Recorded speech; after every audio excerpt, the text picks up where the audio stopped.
শুনতে পাচ্ছেন আমাকে? জি জি স্যার। স্যার, শোনা যাচ্ছে স্যার। আচ্ছা, এরপরে চ্যাপ্টার 10 চলে যাই আমরা, পেজ নাম্বার 205। এটা হলো বেসিক্যালি অডিট ডকুমেন্টেশন। আচ্ছা, এখানে একটা আমি জিনিস বলি যে সেটা হলো যে আমার অডিটের যেই 8টা স্টেপ আমরা পড়ছি, আমার মূল যেই অবজেক্টিভ সেটা হলো আমার অডিট কনক্লুশনে পৌঁছানো। আমাকে যদি অডিট কনক্লুশনে পৌঁছাইতে হয়, আমার প্রত্যেকটা জায়গায় কিন্তু বিভিন্ন কাজ আছে। যেমন আমি যদি বলি ক্লায়েন্ট কন্টিনিউয়াস, ক্লায়েন্ট অ্যাকসেপ্টেন্স, ওখানে যেমন কনফ্লিক্ট অফ ইন্টারেস্ট চেক করতে হবে। তারপর আমার প্রিভিয়াস অডিটরের সাথে যোগাযোগ করতে হবে। তারপরে আমার 23 দিতে হবে, ঠিক আছে? এবার second part engagement letter, third part understanding identity, fourth part audit planning, এরপরে control test, substantive test, audit recommendation. এতটুকু পর্যন্ত 1 থেকে 7 পর্যন্ত আপনার সকল কিছু আপনি যা পাইছেন you have to document this. এখন দেখা যায় অনেক সময়, যেমন অডিটের ক্ষেত্রে একটা ইম্পর্টেন্ট অ্যাসপেক্ট হলো মৌখিক কথার ভিত্তিতে, মৌখিক ইনফরমেশনের ভিত্তিতে অথবা মৌখিক কোনো এজেন্ডার ভিত্তিতে আপনি কনক্লুড করতে পারবেন। আপনি যে কনক্লুশনে পৌঁছাইতে হবে সেটার প্রপার ডকুমেন্টেশন থাকতে হবে, রিটেন থাকতে হবে, ঠিক আছে? আচ্ছা, তো এখন রিটেন দিকেই আমার ইয়ার ক্ষেত্রে আমার ডকুমেন্টেশনের জন্য যে ইম্পর্টেন্ট যে এলিমেন্ট সেটা হলো যে আমার এখানে কি কি information we need to capture in the documentation. এবং আপনারা এখন তো যারা কাজ করি সবাই ল্যাপটপ আছে, আমরা অনলাইনে আপনার কাজ করে, কিন্তু বাট আগে তো আর ল্যাপটপ ছিল না। আগে তো আমাকে ফিজিক্যাল ওয়ার্ক পেপার মেনটেন করতে হইতো, এবং প্রত্যেকটা ওয়ার্ক পেপারে ডিটেইল এক্সপ্লেনেশন আমাকে ক্যাপচার করতে হবে। যদি আমি ডিটেইল এক্সপ্লেনেশন আমি ক্যাপচার করতে না পারি তাহলে কিন্তু আমি প্রপার কনক্লুশনে পৌঁছাতে পারবো না, ঠিক আছে? আচ্ছা, পেজ নাম্বার 206 যান। এখানে দেখেন 206 না, 209 না, 209 যান। প্রথম কথা হলো ডকুমেন্টেশনের পারপাস কিন্তু অলরেডি বলে ফেলছি আমি একবারে। পেজ 1 থেকে পেজ 7 পর্যন্ত, পেজ 8-এ আমার অডিট আমার কনক্লুশন পর্যন্ত পৌঁছানোর জন্য আমার যা যা ক্যাপচার করা দরকার এটার জন্য আসলে ডকুমেন্টেশন প্রয়োজন। যেমন আমি যদি এক জায়গায় বলি একটা ফ্রড হয়েছে, মুখে বললে কিন্তু হবে না। আমাকে এই ফ্রডের জন্য যত যত ডকুমেন্ট দেখা দরকার সেগুলা ক্যাপচার করতে হবে, সেগুলা ওয়ার্ক পেপার ক্যাপচার করতে হবে, কি কারণে এটা ফ্রড এলিমেন্ট সেটা ক্যাপচার করতে হবে। আপনি যে এভিডেন্স, যদি অডিট এভিডেন্স যদি আপনি ইয়ে করেন সেগুলা ক্যাপচার করতে হবে, ঠিক আছে? আচ্ছা, তো এখানে পেজ নাম্বার 209 শুরুতে দেখেন assurance provider should document the work they have done. Assurance providers should document the work they have done. This should be record of the procedures performed, evidence obtained, conclusion reached. 3টা জিনিস, প্রত্যেকটা work পেপারে 3টা জিনিস mandatory. আপনি কি কাজ করছেন, what is your work. Second হলো আপনি এই কাজটা করার জন্য আপনি কি কি ডকুমেন্ট ক্যাপচার করছেন এবং সেই ডকুমেন্ট থেকে আপনি কি কনক্লুশনে পৌঁছাইছেন। আর উল্টা ভাবে যদি বলি, যদি আপনি কোনো একটা কনক্লুশনে পৌঁছে থাকেন, কোন ডকুমেন্টের বেসিসে আপনি কনক্লুশনে পৌঁছেছেন। তো আপনি এই ডকুমেন্টটা যেটা কালেক্ট করবেন, কোন ওয়ার্ক প্রসিডিউরটা ফলো করে আপনি ডকুমেন্টটা মানে আপনি কালেক্ট করছেন। অর্থাৎ অনেক ডকুমেন্ট আছে, সব ডকুমেন্ট আপনার জন্য রিলেভেন্ট না। যে ডকুমেন্ট আপনার জন্য রিলেভেন্ট সেটাই কিন্তু আপনি কালেক্ট করছেন। আপনি রিলেভেন্সিটা কিভাবে আপনি আইডেন্টিফাই করবেন, এখানে আপনার অনেক কিছু আছে। যেমন আপনি মনে করেন আপনার কম্পিটেন্সি, আপনার এক্সপিরিয়েন্স, তারপর আপনার রিজনেবলনেস, আপনার তারপরে একটা ডকুমেন্টের ক্ষেত্রে হোয়াট শুড বি ইনটিউশন, অনেক কিছু ব্যাপার আছে, ঠিক আছে? আচ্ছা,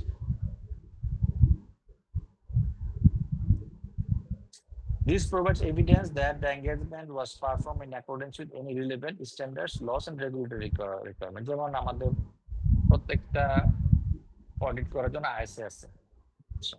আইএসএ হলো অডিটিং স্ট্যান্ডার্ড। এখন অডিটিং স্ট্যান্ডার্ড ফলো করতে গিয়ে রেসপেক্টিভ রিপোর্টিং রিলেটেড জিনিসপত্র থাকে, তাদের বিষয়ে রিপোর্টিং স্ট্যান্ডার্ড আছে, আইএফআরএস আছে। আর আইএফআরএস ছাড়াও বিভিন্ন লিগাল এবং রেগুলেটরি রিকোয়ারমেন্টের বিভিন্ন ডকুমেন্ট থাকতে পারে, যেমন আপনি মনে করেন ইনকাম ট্যাক্স অ্যাক্ট, অলরেডি বলছি, তারপরে আপনার sale of goods act, negotiable instrument, প্রত্যেকটা কিন্তু একটা guideline. Customs act, VAT act, এগুলো কিন্তু গাইডলাইন, এগুলো তো রেগুলেশন। সেই রেগুলেশন গুলো আমার এখানে রেগুলেটরি রিকোয়ারমেন্টেও জায়গায় থাকতে পারে।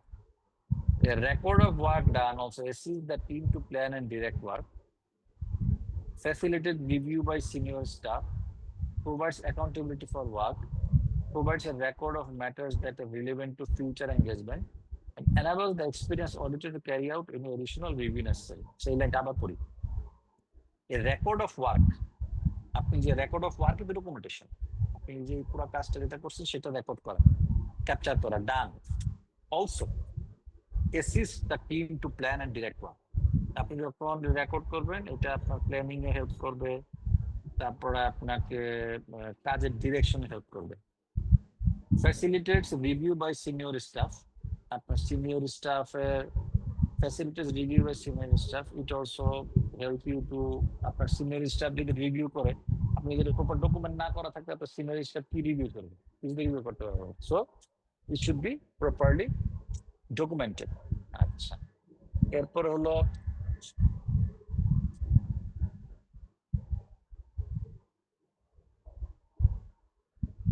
provides a record of matters that are relevant to future engagement। অর্থাৎ যেমন মনে করেন আমরা যখন আপনারা যখন কাজে যাবেন তখন আপনি প্রথমেই কি করেন, আপনার যদি এটা সেকেন্ড ইয়ার বা থার্ড ইয়ার অডিট হয়, আগে আমার বড় ভাইরা কি করছে ওয়ার্ক পেপার দেখি, কারণ কি, তাহলে এটা একটা রেফারেন্স। হ্যাঁ, আমার মিনিমাম এটা করতে হবে, এর চেয়ে বেশি করতে পারলে ভালো। তাহলে আমার যদি রেফারেন্সটা না থাকে তাহলে একটা রেফারেন্স তৈরি করা কিন্তু অনেক সময় সাধ্য এবং কষ্টসাধ্য ব্যাপার। এরপরে হলো enables the experienced auditor to carry out any additional review যদি দরকার হয়। এক্সপেরিয়েন্স অডিটর বলতে মনে করেন যে আপনার এঙ্গেজমেন্ট পার্টনার, তারপর কোয়ালিটি কন্ট্রোল রিভিউয়ার হতে পারে, আপনার এঙ্গেজমেন্ট ম্যানেজার হতে পারে। কিন্তু এঙ্গেজমেন্ট ম্যানেজার তো সে অনেক ক্লায়েন্ট, সে ম্যানেজার ছিল, তো he is an experience person. Okay, so সে এখান থেকে সে আপনাকে ডিরেকশন দিতে পারবে যে হ্যাঁ তুমি যেটা করছো এখানে মানে আর একটু কাজ করা দরকার, এই জায়গাটা দেখো। All assurance work must be documented. The working paper are the tangible evidence of the work done in support of the document. So this is tangible evidence. Working paper are the tangible evidence of the work done in support of the conclusion. Although the term working papers continues to be used, modern audit practices are likely to retain little paper documentation on file, with most documents being retained electronically.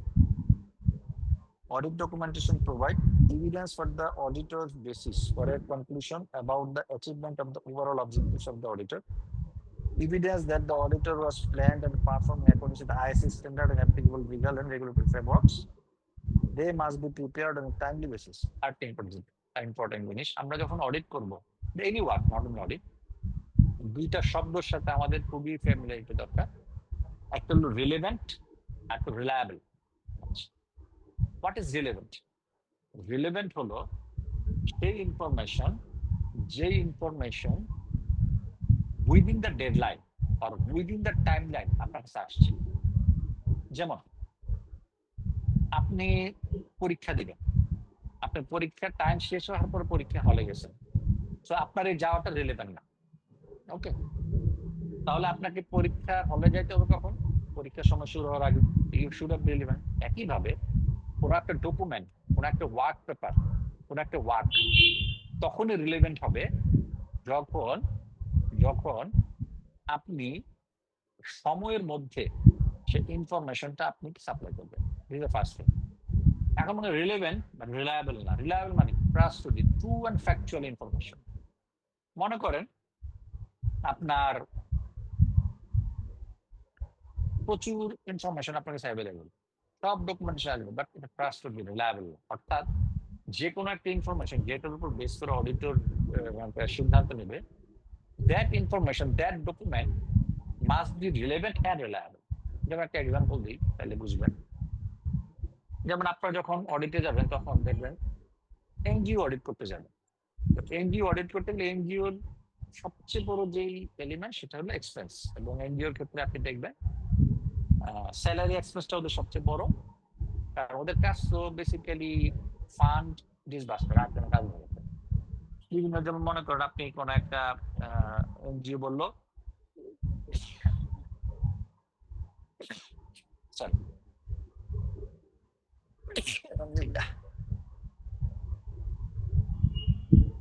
মনে করেন কেউ একজন আপনাকে fund দিল, দিয়ে বললো যে ভাই তুমি বাংলাদেশে কিছু পঙ্গু ছেলে মেয়ের মধ্যে তুমি হুইল চেয়ার বিতরণ করবে, তোমাকে তোমাকে 1 কোটি টাকা দেবো। আপনি হুইল চেয়ার কিনলেন, কেনার পরে আপনার কাজ কি এইগুলা লোক খুঁজে বের করে আপনি দেওয়া, এছাড়া তো আপনার কোনো কাজ নাই। তো এই কাজ করতে গেলে আপনাকে, যেহেতু আপনি কাজ করবেন, আপনি স্যালারি পাবেন, আর বিভিন্ন জায়গায় জায়গায় যাবেন, আপনার টিএডিএ লাগবে, ট্রান্সপোর্ট অ্যালাউন্স লাগবে, আপনি অফিসে থাকবেন, বিভিন্ন খাওয়া দাওয়া খাবেন, এগুলো। মনে করেন আপনি কোনো একটা অফিসে এনজিও অডিট করতে গেলেন, সেখানে দেখলেন যে প্রতিদিন বিকাল বেলা ওরা 50টা করে সিঙ্গারা নিয়ে আসে, সিঙ্গারা খান, ভালো কথা। সিঙ্গারার জন্য তো আপনাকে ফর্মাল বিল দিলেন, তো সে একটা কাগজে লিখে রাখে, ওইখানে একটা মনে করেন মেকার আছে, চেকার আছে, অ্যাপ্রুভার আছে।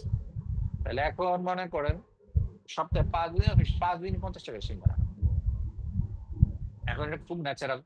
প্রতিদিন কি মানুষ সিঙ্গারা খায় না? তাহলে এখন আপনার ডকুমেন্ট কিন্তু অ্যাপ্রোপ্রিয়েট, এখানে সাইন আছে সবাই, কিন্তু but this is relevant information but reliable. কারণ আপনি বুঝতে পারতেছেন একটা লোক যদি 22 দিন সপ্তাহে অফিস থাকে, 22 দিন সিঙ্গারা খেতে পারেন, তাহলে কি এখানে অনেক কিছু ফেক ইনফরমেশন আছে, কিন্তু ডকুমেন্ট কিন্তু অ্যাপ্রোপ্রিয়েট, ডকুমেন্ট কিন্তু সব গুছানো আছে। তাহলে এই ইনফরমেশনটা রিলেভেন্ট বাট রিলায়েবল। ঠিক আছে?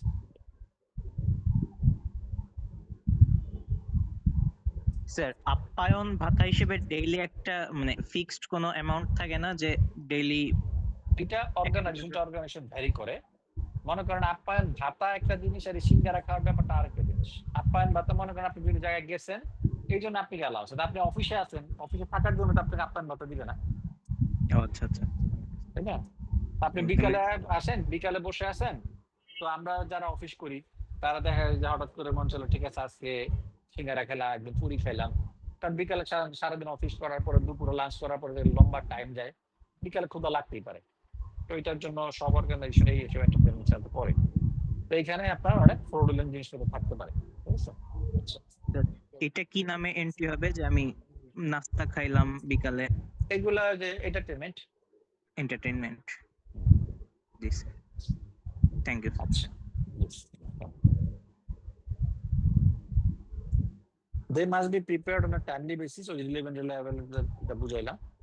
Documentation prepared after the audit work has been performed is likely to be less accurate than timely documentation. এই যে আপনি অডিট কাজ শেষ, এখন ডকুমেন্ট প্রিপেয়ার করছেন, তাহলে এটা তার পার্টটারও রিভিউ করতে পারবে না ম্যানেজমেন্ট, কারণ অলরেডি অপিনিয়ন দিয়ে দিচ্ছে, তাহলে এটা রিলেভেন্ট হলো না। ডেফিনিশন কি? Audit working documentation working paper, the record of procedure perform, relevant evidence obtained and conclusions the auditor reached, already বলছি, সব মিলে basically audit documentation. In addition, particularly in relation to audit, assurance providers and auditor record their work to assist the audit team to plan and perform the audit, যেটা already উপরে লাইনে বলছি, এটা detail বলছি এখানে। Assist relevant members of the team members to direct and supervise work, enable the audit team to be accountable for its work. যেমন আপনি যখন একটা অডিট ওয়ার্কিং পেপার থাকবে, কে তৈরি করছে, কে রিভিউ করছে, সবার কিন্তু নাম থাকবে, সাইন থাকবে। তো কোনো একটা সমস্যা হলো, ওই নাম দেখে দিতে, এটা তুমি করছো, বলো তো কি করছো, ওটা she is the accountable for that, he or she. Retain a record of matters of continuing significance of future audits. Retain a record of matters of continuing significance of future audits. Enable an experienced auditor to carry out quality review, and enable an experienced auditor to conduct external inspection in accordance with applicable legal regulatory and other requirements. এটা মনে করেন আপনি external audit করছেন, করার পরে এখন মনে করেন যে রেগুলেটর বললো যে কি এক্সটার্নাল অডিটর রিভিউ করবে, অথবা মনে করেন যে আমি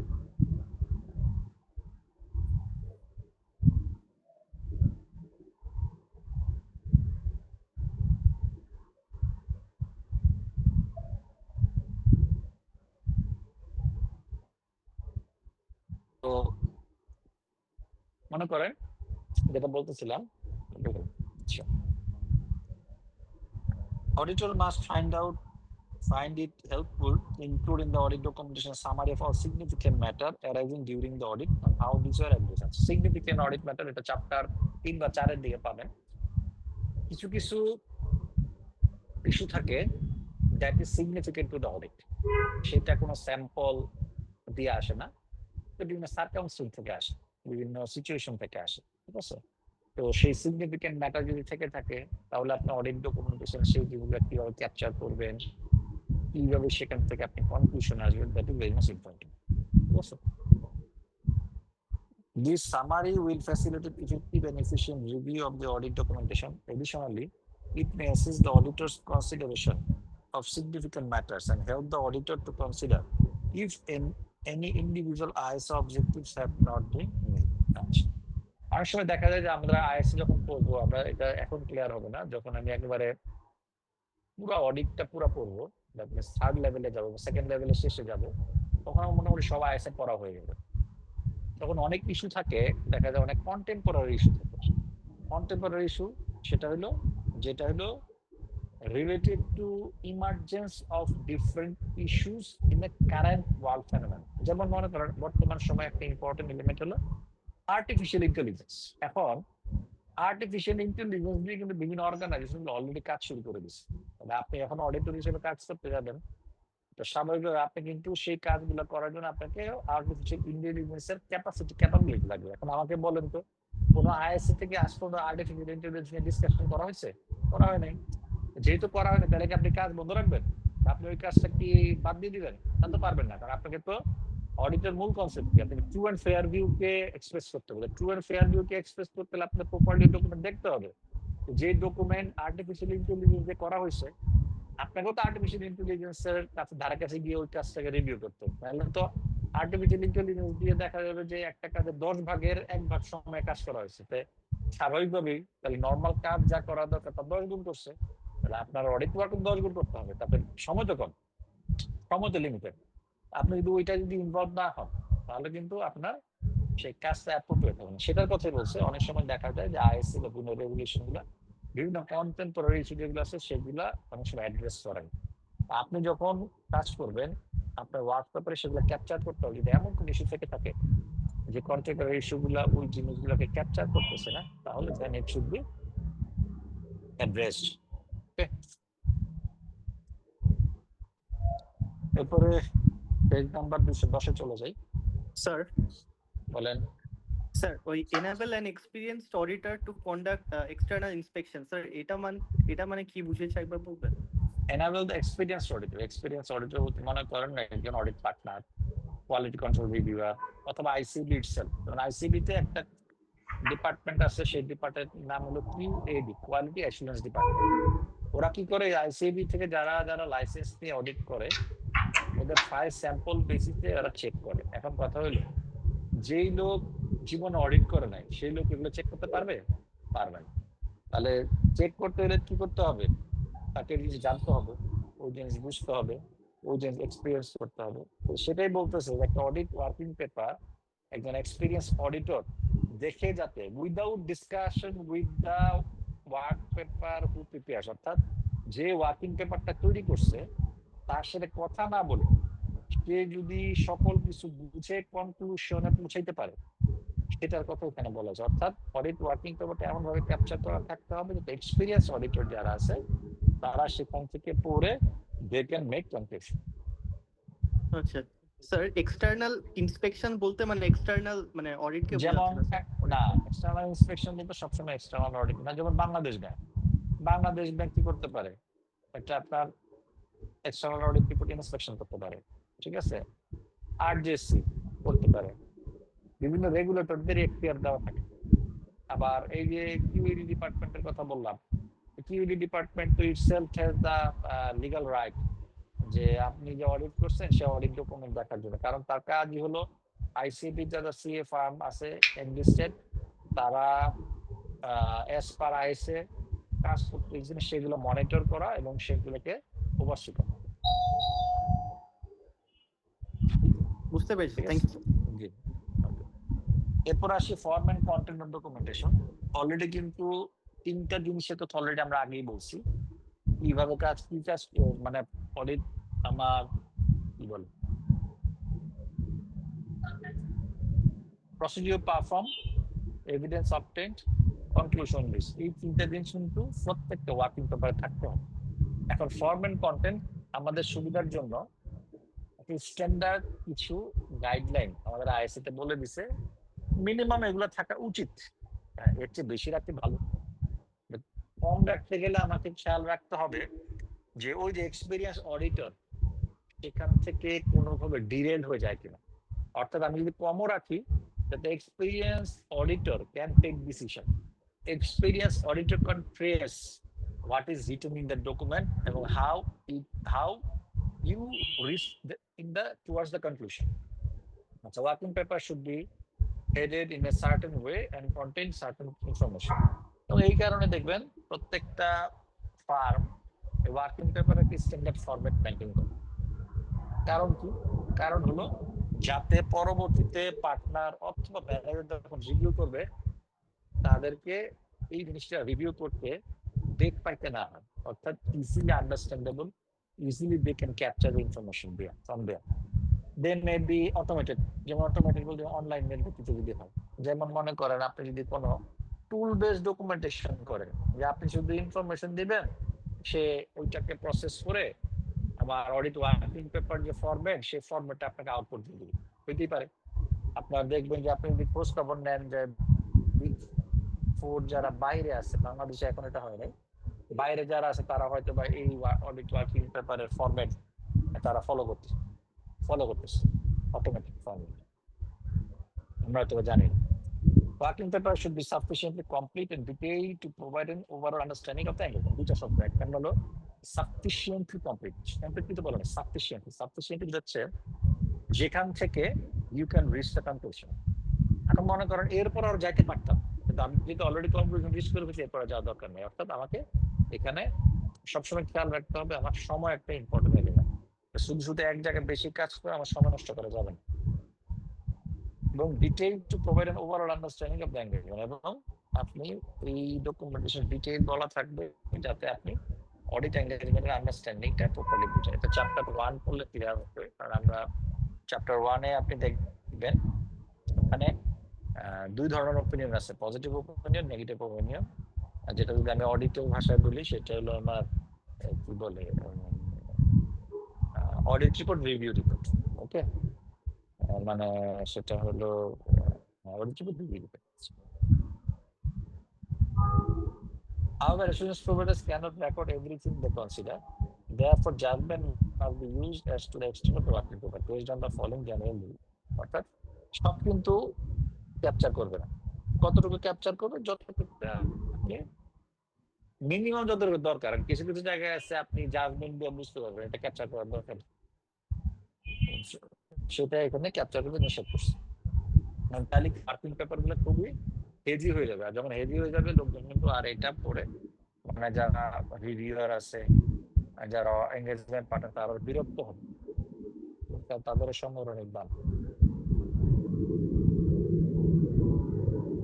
Documentation that is sufficient to enable an experienced auditor having no previous connection with the audit to understand the nature, timing, and extent of the audit process performed to comply with the assistant and applicable availability requirement.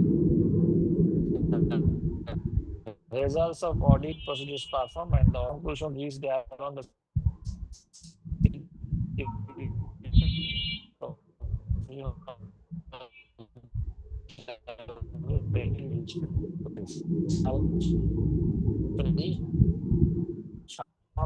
impacted by such as size of the audit, the nature of the audit procedures to be performed, the identified risk of that statement, the significance of the audit evidence obtained, the nature and extent of exceptions identified, the need to document a conclusion or the basis for a conclusion not readily determinable from the documentation of the work performed or audit evidence obtained, the audit methodology and tools used.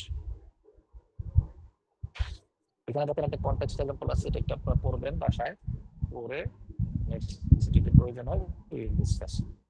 Working পেপারে কি কি থাকবে এটা একটা কতগুলা bullet point দিয়ে গেছে, page number 20 আর বইয়ের name of the client, reporting date, file reference of the working paper, referencing বলে, তারপরে name of the preparer, date of the preparation, subject of the working paper, name of the reviewer, date of the review, objective of the work done, source of information, how any sample was selected, sample size determined, the work done, key question application details থাকতে পারে, key to any audit tricks or symbols, appropriate cross-referencing, the results obtained, analysis of errors, other significant observations, the conclusions drawn, the key points highlighted.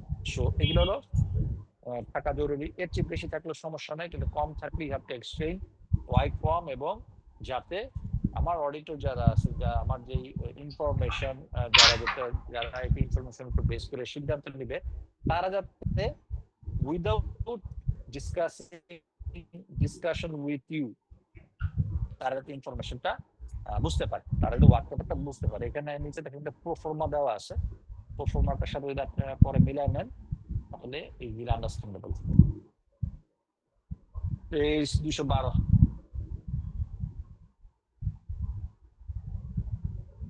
The auditor shall record the identified characteristics of specific items or matters being tested. অর্থাৎ প্রত্যেকটা process যখন audit করবেন ওখানে কি আছে, population থাকবে, sample থাকবে, সেই পপুলেশনের ক্যারেক্টারিস্টিক্স গুলা ক্যাপচার করা জরুরি।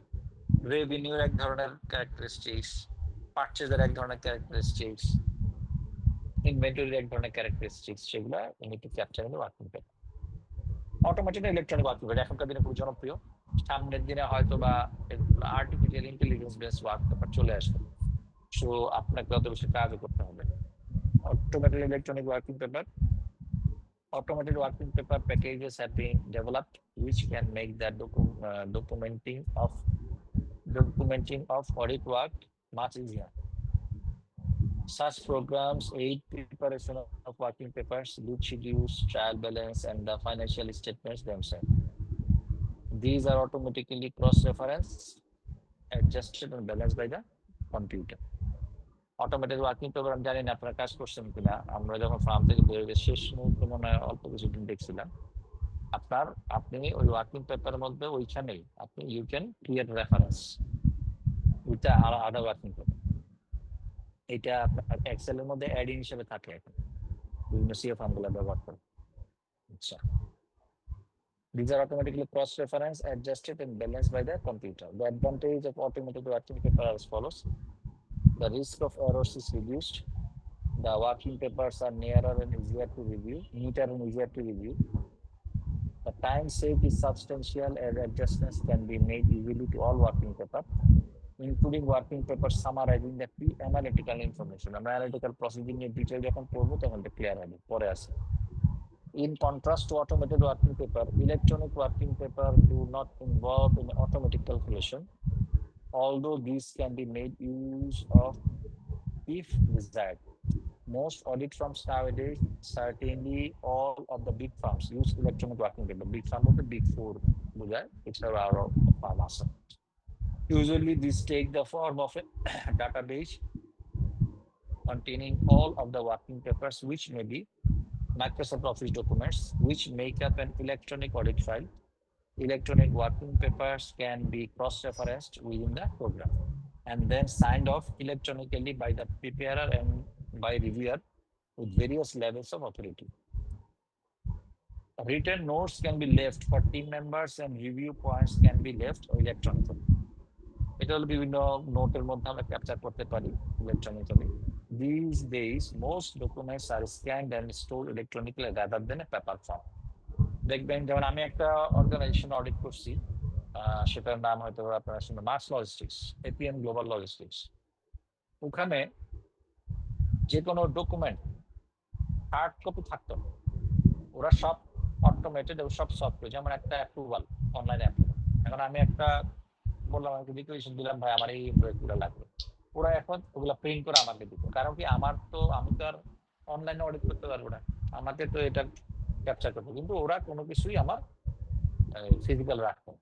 ঠিক আছে, এটা 2010-11 সালে হয়েছে, আর কিন্তু 14 বছর আগের কথা। আচ্ছা, filing of working paper.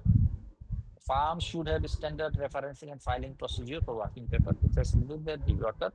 প্রত্যেকটা অর্গানাইজেশনে আমরা সামনে দেখব কোয়ালিটি কন্ট্রোলের যে ইস্যু আছে, কোয়ালিটি কন্ট্রোল ইস্যুতে তাদের একটা ম্যানুয়াল থাকা জরুরি, যে ম্যানুয়ালের মধ্যে এই জিনিসগুলো ক্যাপচার করা থাকবে। এই অডিট ডকুমেন্টেশন কিভাবে করবে, ওয়ার্কিং পেপার ফাইলিং কিভাবে করবে, কিভাবে এগুলো প্রিজার্ভ করবে, এই জিনিসগুলো এগুলো ইম্পর্টেন্ট। ইন্টারনাল পলিসি থাকতে খুব জরুরি।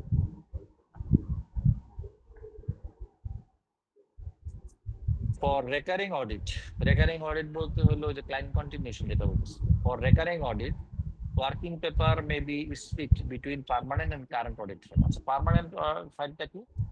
যে ডকুমেন্ট প্রতি বছর লাগবে, যেমন একটা আপনার মনে করেন রেন্ট এগ্রিমেন্ট 5 বছরের জন্য আমার একটা রেন্ট এগ্রিমেন্ট আছে, তাহলে কি ওই এগ্রিমেন্টটা 5 বছরই লাগবে, অর্থাৎ প্রতিবার নতুন করে নেওয়ার দরকার নেই, যদি না ইনক্রিমেন্টের কোনো ক্লজ থেকে থাকে। তারপরে সার্টিফিকেট অফ ইনকর্পোরেশন, তারপরে মেমোরেন্ডাম অফ অ্যাসোসিয়েশন। যদি আমার থেকে থাকে, যদি আমার পাবলিকলি লিস্টেড কোম্পানি, তাহলে সার্টিফিকেট অফ কমার্সমেন্ট অফ বিজনেস, এই জিনিসগুলো খুব ইম্পর্টেন্ট। ঠিক আছে, এগুলো আমি পার্মানেন্ট ফাইলে রাখবো। কারেন্ট ফাইলে কি এই বছর রিলেটেড যে working balance sheet, income statement, এই জিনিসগুলো আমরা এই কি বলবো এগুলো আমরা কারেন্ট ফাইলে রাখবো। আমাদের পরীক্ষা কিন্তু এখান থেকে অবজেক্টিভ আসে, বলা যে which of the following should be captured in the permanent file, which of the following should be captured in the current audit file. So এগুলো ওই জায়গাটা খুব ইম্পর্টেন্ট আপনাদের ইয়ার জন্য, সিকিউর জন্য। Although this distinction is fading as audited files becomes automated and permanent documents can be scanned and carried in computer file year on year. এবং যদিও বা আমার সব অটোমেটেড ইয়ার মধ্যে সবকিছু স্ক্যান করে রাখা হয়, এই প্রসেসটা আমার এখন অনেক বেশি দুর্বল হয়ে গেছে। তারপরে দের ইজ এ প্রসেস, এবং যেহেতু আপনাদের অডিটের ক্ষেত্রে এটি ইম্পর্টেন্ট, যে আপনার এমসিকিউ ক্ষেত্রে important, so you should memorize this. Permanent audit ফাইলে কি কি থাকবে? পার্মানেন্ট অডিট ফাইলস কি থাকে? This may contain engagement letter, তারপরে হলো আমার new client questionnaire, memorandum articles of association, other legal documents such as prospectus, lease documents, sales agreement, details of the history of the client's business, board manuals of continuing relevance, তারপর previous year's signed accounts, analytical procedures, accounting system notes, তারপর হলো accounting system notes, previous accounting system notes, তারপর কি বললাম, previous year's control questionnaire. The current audit trail contain any information of relevance of the current year's audit. These should be compiled on a timely basis after the completion of the audit and should contain, amongst other things, financial statements, accounts checklist, management account detail, reconciliation of management accounts with financial statement, a summary of unadjusted error. Unadjusted errorটা কি জিনিস? অনেক সময় দেখা যায়, মনে করেন আপনি auditor হিসেবে একটা মিস্টেক আইডেন্টিফাই করছেন, ধরে আপনি ম্যানেজমেন্টের কাছে গেলেন যে ভাই এখানে আপনার ভুল হয়েছে, ম্যানেজমেন্ট স্বীকার করলো হ্যাঁ ভাই এখানে ভুল হয়েছে। ম্যানেজমেন্টের দুইটা স্ট্যান্ড পয়েন্ট থাকতে পারে। একটা পয়েন্ট থাকতে পারে যে ভাই ঠিক আছে দাও, তুমি এটা দাও, আমি অ্যাডজাস্টমেন্ট নিয়ে নিচ্ছি, নিয়ে তোমাকে রিভার্স ফাইন্যান্সিয়াল স্টেটমেন্ট দিচ্ছি, তাহলে এটা ইজি ফর ইউ, কারণ যেহেতু অ্যাডজাস্টমেন্ট হয়ে গেছে মানে এখন মিস্টেক নাই। বাট এখন যদি ম্যানেজমেন্ট না রে ভাই, এখন অলরেডি ফেব্রুয়ারি মাস, আমরা তো 31 ডিসেম্বরে বোর্ড অফ ডিরেক্টরদেরকে যে ড্রাফট যে ইনফরমেশন দিছি, এই অ্যাডজাস্টমেন্ট দিলে তো ড্রাফট ইনফরমেশন অনেক ডেভিয়েট হয়ে যাবে, তো এটা তো ভাই আমি দিতে পারবো। ওকে ফাইন, অডিটর হিসেবে আপনি এগ্রি করলেন, জোরাজোরি করার কিছু নাই। I can give him option only, আমি বলতে পারি এটা অ্যাডজাস্টমেন্ট না নিলে তখন আমি অ্যাসেস করব এটা আমার অডিট ওপিনিয়নে কতটুকু ইম্প্যাক্ট করবে। যদি সেটা আমার অডিট ওপিনিয়নে খুব বেশি ইম্প্যাক্ট করে তাহলে আমাকে ওপিনিয়নটা চেঞ্জ করতে হবে, আনকোয়ালিফাইড অডিট দিতে পারবো না। আর যদি মনে করেন না অডিট ওপিনিয়নে তেমন ইম্প্যাক্ট নেই, তাহলে এটা আমরা অডিট ওপিনিয়ন যখন করবো তখন ক্লিয়ার হবে। এমফাসিস অফ ম্যাটার যেটা বলে, মানে জাস্ট মানে একটা কনসেন্ট্রেশন অফ সাম পয়েন্ট, যেটা আপনাকে অডিটরের মানে ইউজারের সিদ্ধান্তকে ডেভিয়েট করবে না, কিন্তু but user should consider this, সেটাকে বলা হচ্ছে emphasis of matter.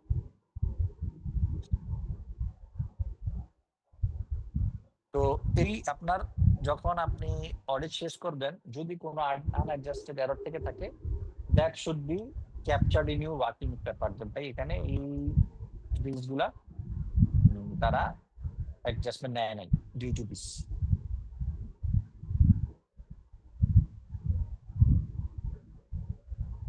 Report to partner including detail of significant event and error. যদি কোনো সিগনিফিকেন্ট ইভেন্ট থেকে থাকে, সিগনিফিকেন্ট এরর থেকে থাকে, that should be address to partner. ভাই কারণ আপনি পার্টনার ফার্স্টে কি ইস্যু পাইছে বল, পার্টনার তার সব দেখে তারপরে বলবে না ইস্যু কি পাইছে বল। আগে সে আপনার কাছে শুনবে, 4টা-5টা ইস্যু শুনবে, তারপরে সে তার মতামত দিবে, না ওকে তুমি আরেকটু ফার্দার দেখা দরকার, তো ওই জায়গায় দেখছো কিনা, তার এক্সপিরিয়েন্স ভিউ থাকে। আবার অনেক ইস্যু নিয়ে সে জানার পরে সে সরাসরি কথা বলতে পারে, কি ব্যাপার আপনার এই জিনিসটা বলে দেন নাই, বা আপনি বলে এখানে এই জিনিসটা। তো তারা 2 রকম হতে পারে, একটা হইতে পারে যে হ্যাঁ এগ্রি করছি, ঠিক আছে আসলে এটা প্রবলেম। আর একটা হইতে পারে না এই জিনিসটা আমার কাছে আছে, তখন হয়তো পার্টনার আপনাকে আবার পাঠাবে যে ভাই ওর কাছে আছে, পার্টনার এটা নিয়ে আসে। আচ্ছা, তারপর হলো আমার review note, audit planning memorandum, time budget and summaries. আমাদের দেশে এত কিছু মেনটেন করা হয় না, কিন্তু but there is a process, যদি আপনি মেনটেন করতে পারেন that will give you prudent audit opinion. তারপর হলো time budget and summaries, return representation from management. আচ্ছা, রিপ্রেজেন্টেশন কি জিনিস? রিপ্রেজেন্টেশনটা হলো অডিট ওপিনিয়ন দেওয়ার আগে কিছু কিছু ম্যাটার থাকে, যে ম্যাটারকে আপনি ট্রাস্টের বেসিস আপনাকে মেনে নিতে পারেন। যেমন মনে করেন ম্যানেজমেন্ট ফাইন্যান্সিয়াল স্টেটমেন্ট তৈরি করছে, সিএফও, আপনি সেটা না করছেন। এখন ম্যানেজ কিভাবে তৈরি করছে সেটার ভিতরে কিন্তু আপনার যা খুব কঠিন, যার ম্যানেজমেন্ট নিজ থেকে ডিক্লারেশন দিবে যে ভাই আমি সব ইনফরমেশন তোমার কাছে ডিক্লেয়ার করছি এবং সব এখানে ক্যাপচার করা আছে। রিলেটেড পার্টি ট্রানজাকশন, আপনার পক্ষে রিলেটেড পার্টি ট্রানজাকশন আইডেন্টিফাই করা সম্ভব না যদি না পার্টিকুলার ম্যানেজমেন্ট আপনাকে বলে, তাহলে সে বলবে আমি রিলেটেড পার্টি ট্রানজাকশন সবকিছু তোমার ডিসক্লোজ করছি। Event after balance sheet, event after balance sheet date কি? এটা মনে করেন 31 ডিসেম্বর তারিখের অডিট করতেছেন, ফেব্রুয়ারি পর্যন্ত কাজ করছেন, মার্চ মাসের 31 তারিখে সব রিপোর্ট দিচ্ছে, তখন সে একটা ডিক্লারেশন দিবে যে জানুয়ারি 1 থেকে মাত্র সকল ধরনের ইভেন্ট যেটা 31 ডিসেম্বরে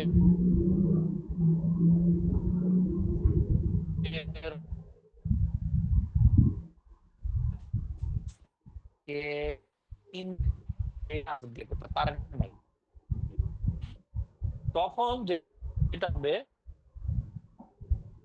ওই ডকুমেন্টের জন্য একটা রেফারেন্স কাজ করবে।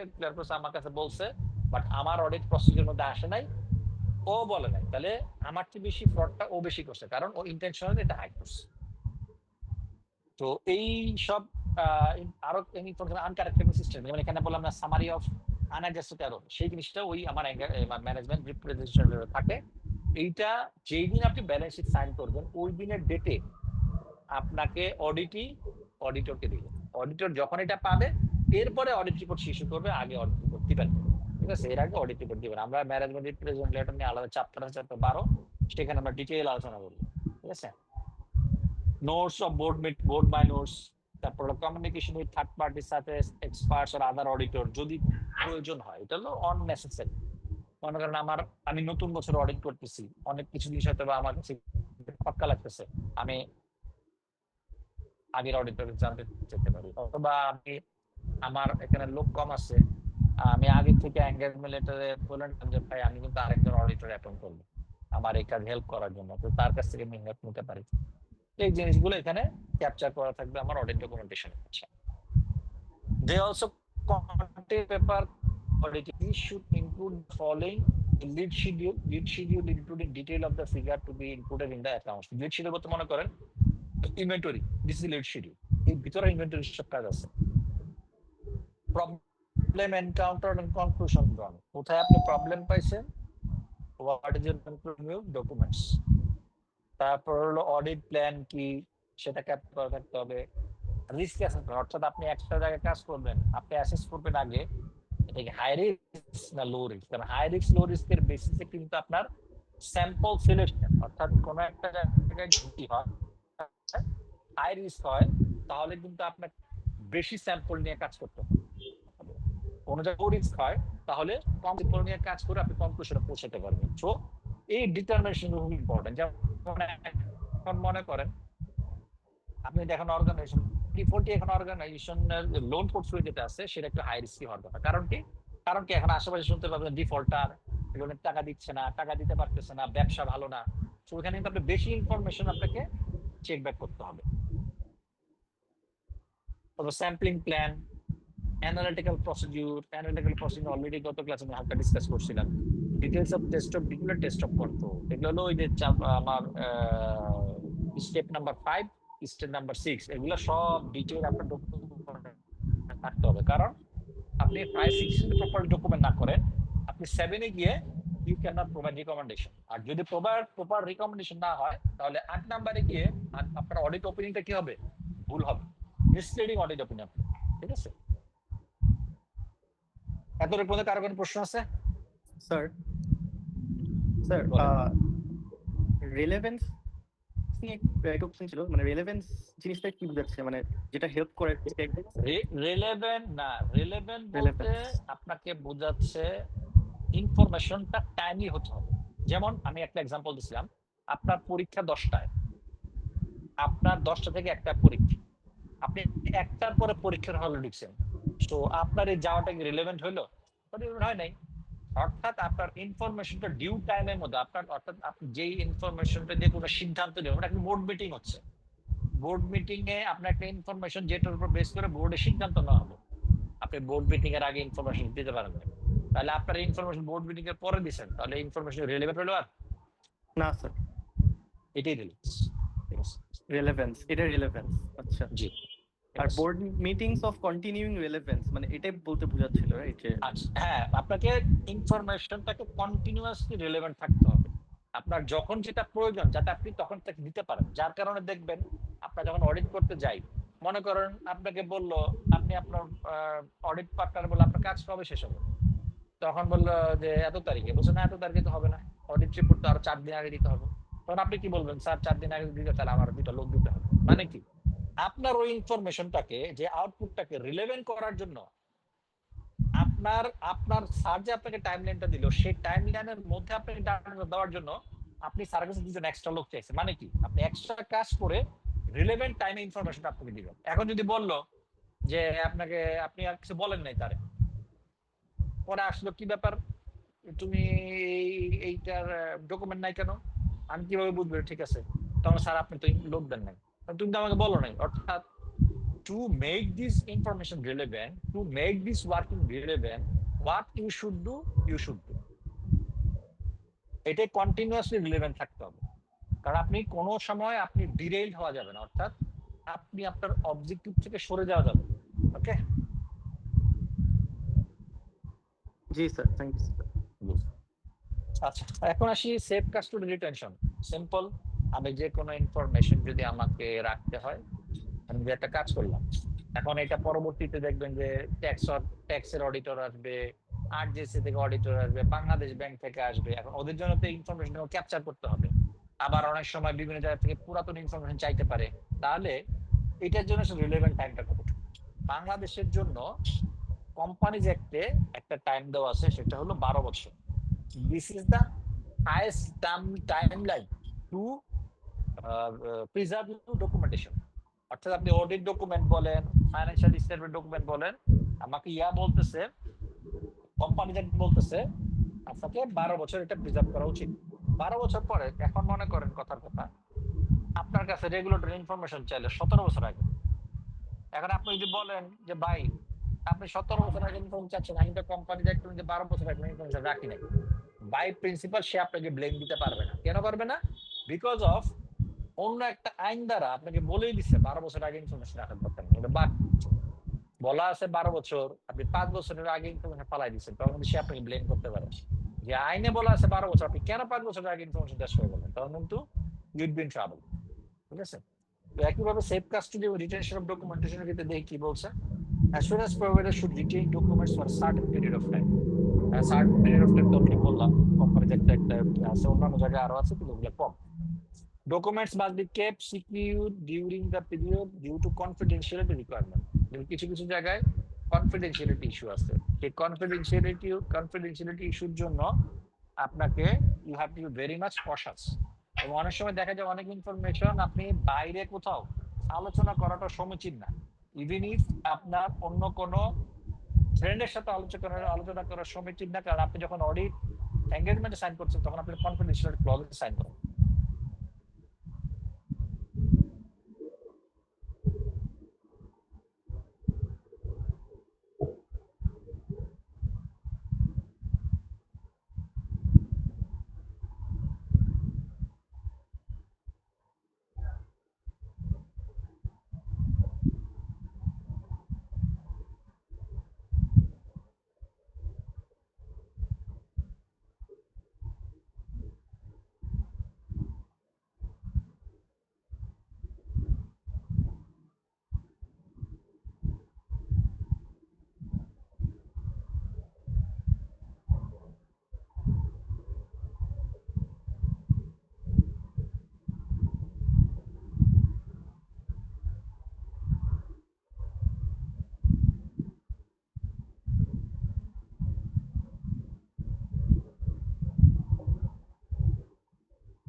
স্যার কিছু শোনা যাচ্ছে না।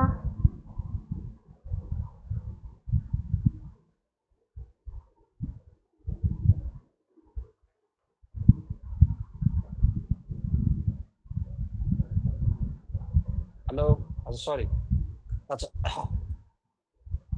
ওকে, আচ্ছা সে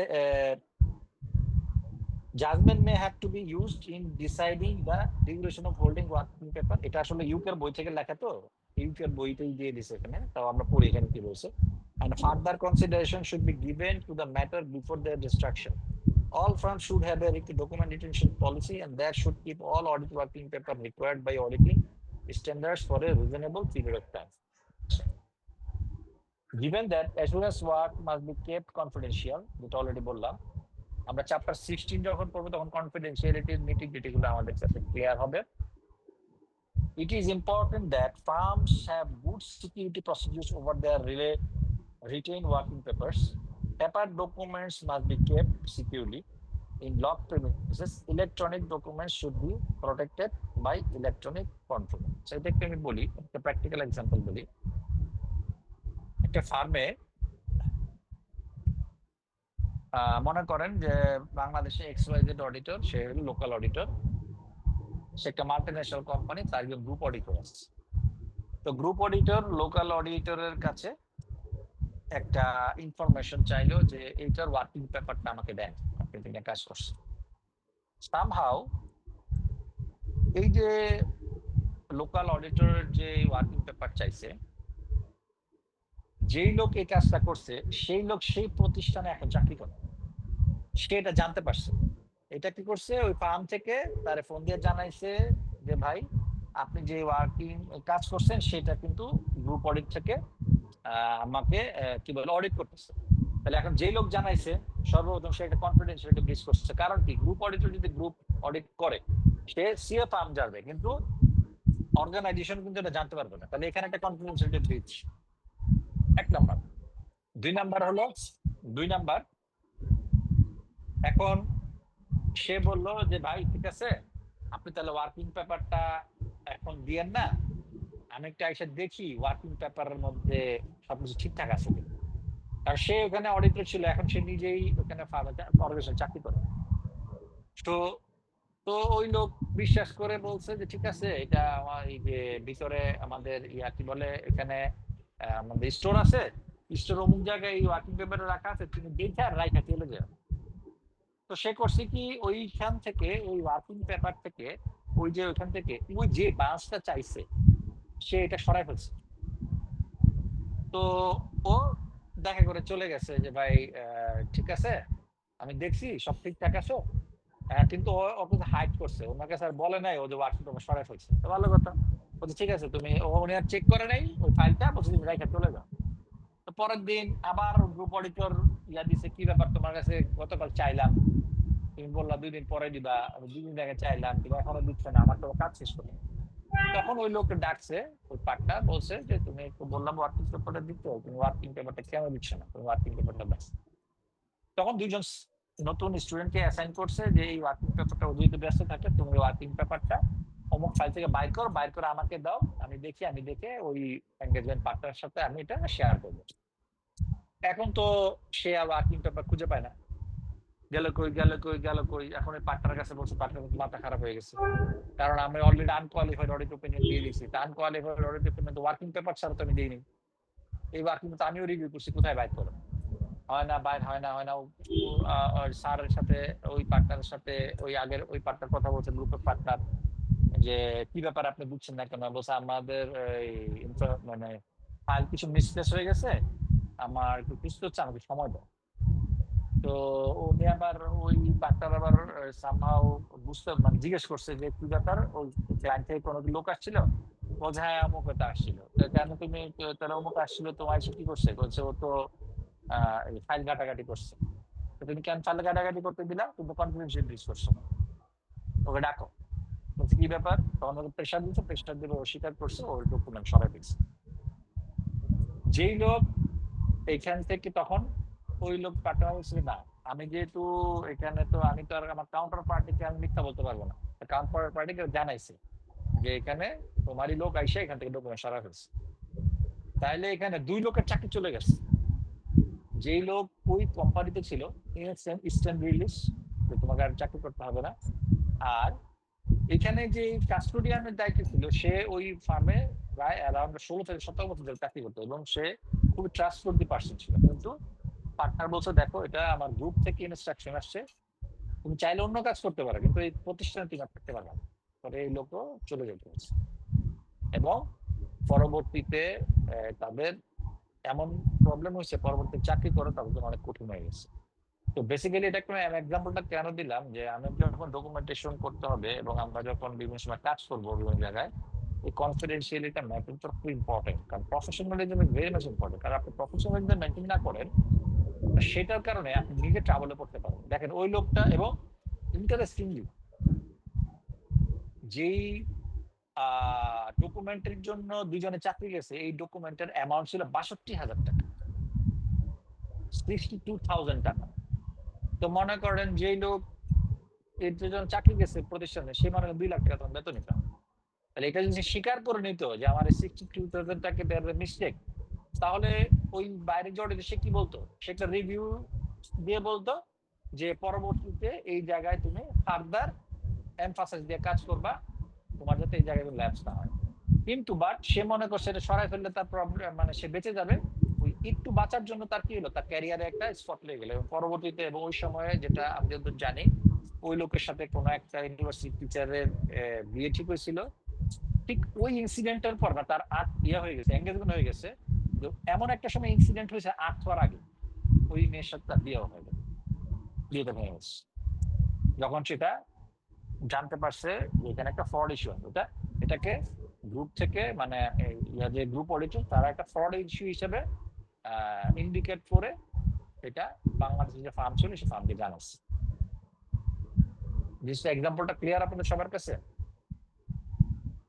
এটা একটা practical example.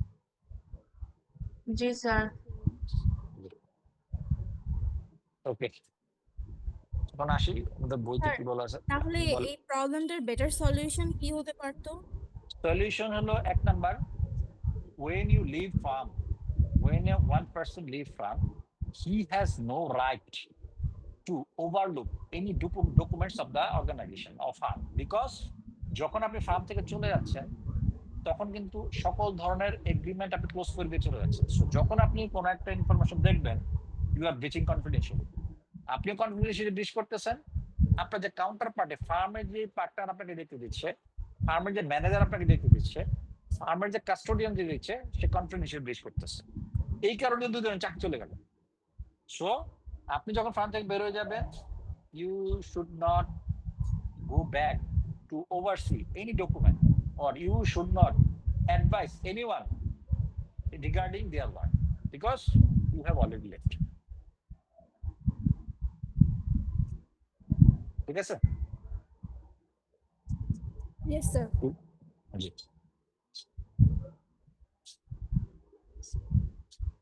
Okay. Ownership of and the right of access to documentation. এটা কিন্তু one type of right of access. যখন আপনি চলে গেছেন, আপনার documentation you have no right.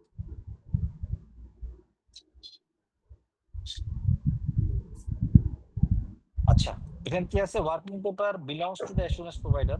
এখানে একটা জিনিস খেয়াল করি, আপনার ক্লায়েন্ট যদি আপনাকে বলে যে আপনার ওয়ার্কিং পেপারটা আমাকে দেন, আপনার ওয়ার্কিং পেপারটা আমাকে দেন, you should not provide, because working paper is the asset of audit firm. Working paper should not be belong to any client. Report once issued belongs to the client. এটা কি important জিনিস। আপনার financial statement, audit opinion, যতক্ষণ পর্যন্ত audit opinion issue করেন নাই, audit opinion আপনার সম্পদ। যখন আপনি অডিট ওপিনিয়ন ইস্যু করে দিচ্ছেন, তখন সেটা ক্লায়েন্টের সম্পদ, কারণ এটা পাবলিশ হয়ে যাবে এবং সেটার বেসিসে ইউজাররা ডিসিশন মেক করবে।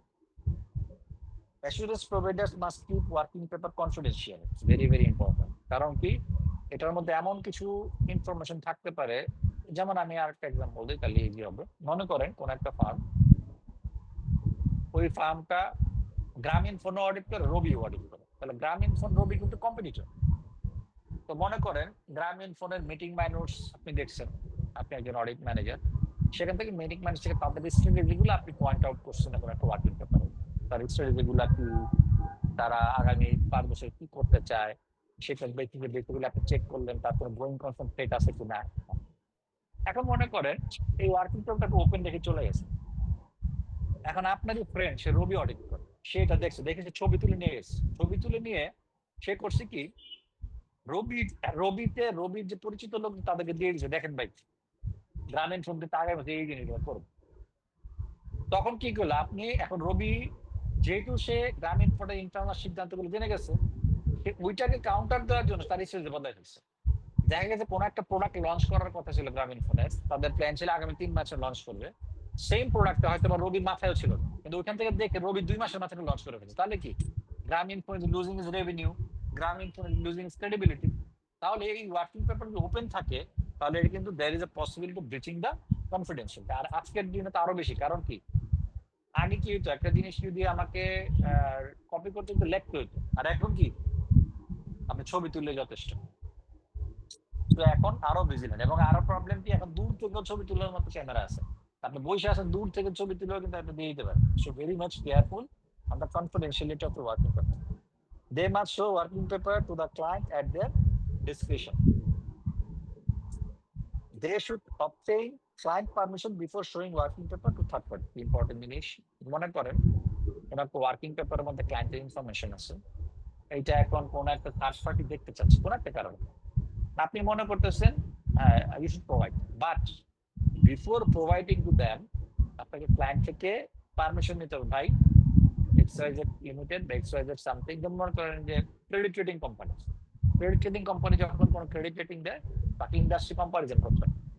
মনে করেন কোন একটা ইন্ডাস্ট্রি ইনফরমেশন মার্কেটে নাই, বাট আমার কাছে আছে, কোন একটা আমার ফার্মে এখান থেকে সে একটা ইনফরমেশন নিতে চায়, তা আমার কাছে বলে আপনি দেন, তাহলে এটা দেওয়ার আগে আমার ক্লায়েন্ট থেকে পারমিশন নিতে হবে। দেখো ওই ক্রেডিট রেটিং কোম্পানি থেকে ইনফরমেশনটা চাচ্ছে, whether I should provide it or not. সে যদি বলে জি ভাই দেন, তাহলে দিবেন, সে যদি বলে দিবেন না, তাহলে আপনার বাপের জন্য এটা দিতে হবে। So you have no right to breach the confidentiality, or সে যে আপনাকে পারমিশন দিচ্ছে, সে পারমিশনটাকে ব্রিচ করার ক্যাপাসিটি আপনার নাই। আচ্ছা, ICAB regulation standards and guidance. The Companies Act 1994 and other laws and regulations provides member বলতে আমাদের auditor, members with assistance in relation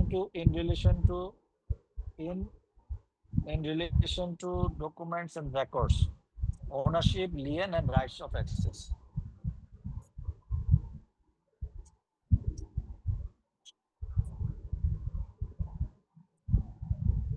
Working members are the property of the assurance provider. Already আমি বললাম, they are not substitute for, not part of the entity accounting record. অর্থাৎ working paper cannot be substitute of the কি বলে accounting records. Accounting record different means, working paper different means. However, the report becomes the property of the client once it has been issued. Already বলছেন আমরা।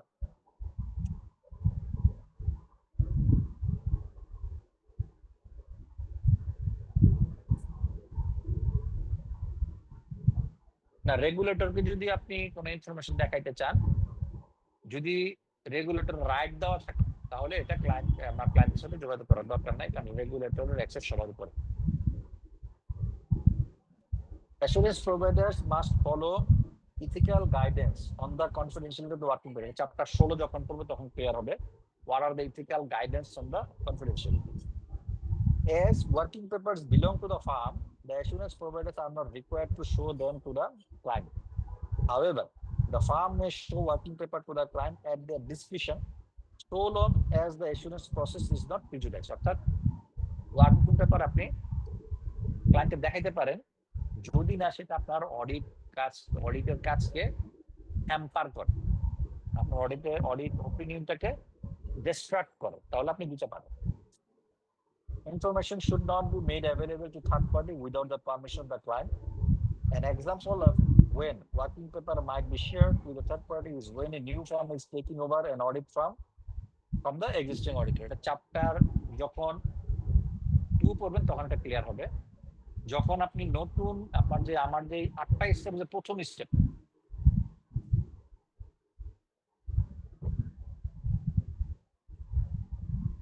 স্টেপের যে প্রথম step হলো কি আমার client acceptance. আমি ক্লায়েন্ট অ্যাকসেপ্টেন্স করার আগে অবশ্যই পুরাতন অডিটরের সাথে আমার যোগাযোগ করতে হবে। কেন সে অডিট ছেড়ে দিল?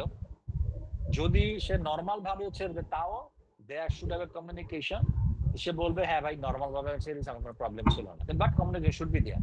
কিন্তু বাট আপনি হ্যালো স্যার, একটা প্রশ্নের মাঝে বলো। যদি জিজ্ঞাসা করে একজন মানে নতুন অডিটর যদি পুরানো অডিটরকে জিজ্ঞাসা করে ভাই কেন চাকরি ছেড়ে গেলেন বা কেন আপনি কারেক্ট, বললেন হ্যাঁ না, অডিট ছেড়ে দিলেন, কারেক্ট, হ্যাঁ। হ্যাঁ, তো সে পুরানো অডিটর কি এটা আসলে বলবে যে কেন সে ছাড়ছে? এটা তো ইয়েস, পুরানো এখানে নিয়ম হলো, রুল হলো, আপনি যখন পুরাতন অডিটরের সাথে যোগাযোগ করতে যাবেন প্রথমে আপনাকে আপনার ক্লায়েন্ট থেকে পারমিশন নিতে হবে, ভাই আমি পুরানো অডিটরের সাথে যোগাযোগ করতে চাই। তখন আপনার ক্লায়েন্ট বলবে হ্যাঁ ঠিক আছে করো। একইভাবে পুরাতন অডিটর আবার ক্লায়েন্টকে জিজ্ঞেস করবে, সে তো এটা জানতে চাইছে, আমি কি উত্তর দিব? তখন সে বলবে হ্যাঁ উত্তর দাও। যদি সে উত্তর মনে করেন আপনাকে বললে আপনি যোগাযোগ করেন, ওই কাউন্টার পার্টি বলতে উত্তর দিও না, তাহলে আপনাকে ডিসিশন নিতে হবে আপনি আসলে অডিটটা নেবেন কি নেবেন, কারণ অবভিয়াসলি সেখানে কোনো সমস্যা আছে।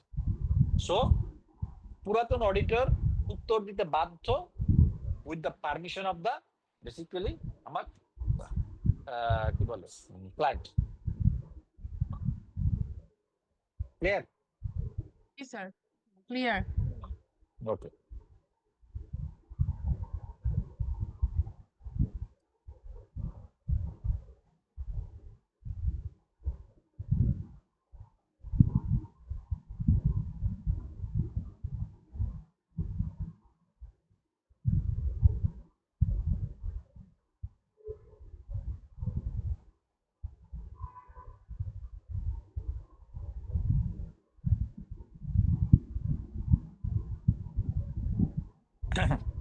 আচ্ছা ওকে, এখানে একটা দেখেন ইন্টারেক্টিভ কোশ্চেন আছে, এটা একটু বাসায় দেখবেন আপনারা। আচ্ছা, এরপরে 215 পেজে একটা টেবিল আছে, very very very very important. কি বলছে দেখি, the table shows how the ownership of documents depend on the nature of the work being carried out. Already কিছু কিছু আমরা ডিসকাস করে ফেলেছি, তাও এটা আমি আরো ডিটেইল দেখি। Auditing document, preparation of audit or report were carried out under statutory provision not. Type of document, any document prepared by members solely for the purpose of carrying out their duties as auditor. The member বলতে কার? Auditor. Auditor's report কার সম্পদ? ক্লায়েন্টের। অর্থাৎ আপনার working paper হলো অডিটরের সম্পদ, যখন audit report issue করে দিলেন তখন এটা কার সম্পদ? ক্লায়েন্টের সম্পদ। Preparation of accounting records, accounting record সবসময় ক্লায়েন্টের সম্পদ। Preparation of financial statement from clients records, financial statement ক্লায়েন্টের asset. Draft or office copy of the financial statement, এটা হলো ড্রাফট ফাইন্যান্সিয়াল স্টেটমেন্ট বা ড্রাফট অডিট রিপোর্টটা হলো ড্রাফট অফিস কপি, এটা কার অ্যাসেট? এটা হলো ফার্মের asset. Correspondence with third party, ফার্মের অ্যাসেট। ক্লিয়ার? পেজ 215।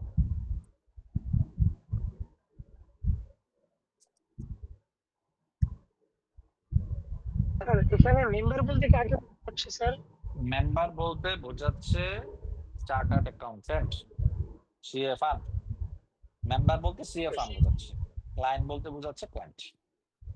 ঠিক আছে?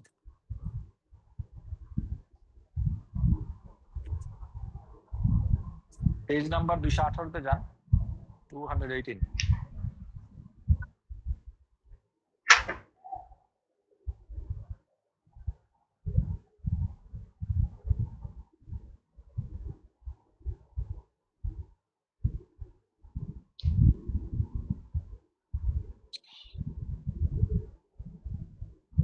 টেকনিক্যাল রেফারেন্স দেখছেন? টেকনিক্যাল রেফারেন্স 218 নম্বর পেজে।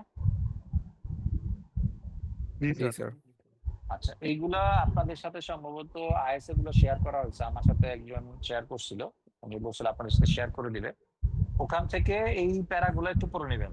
আইএসএ 230-এর 230.2, 230.3, আইএসএ 230.8, 230.11 আছে। এখানে একটু বলে দিই, এই যখন আইএসএ 230.23 পড়বেন, এখানে ব্র্যাকেটে আরেকটা রেফারেন্স আছে এ দিয়ে, ঠিক একটু পরে গেলে এই রেফারেন্স গুলো পাবেন, ওগুলো পড়বেন।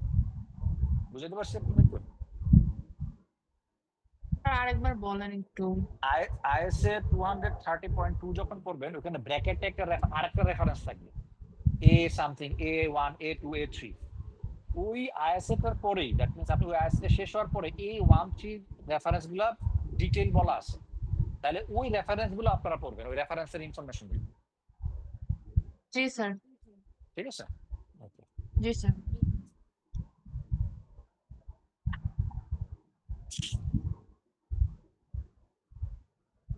ওকে, চ্যাপ্টার 11, চ্যাপ্টার 10 পর্যন্ত কার কোশ্চেন আছে? 9, 10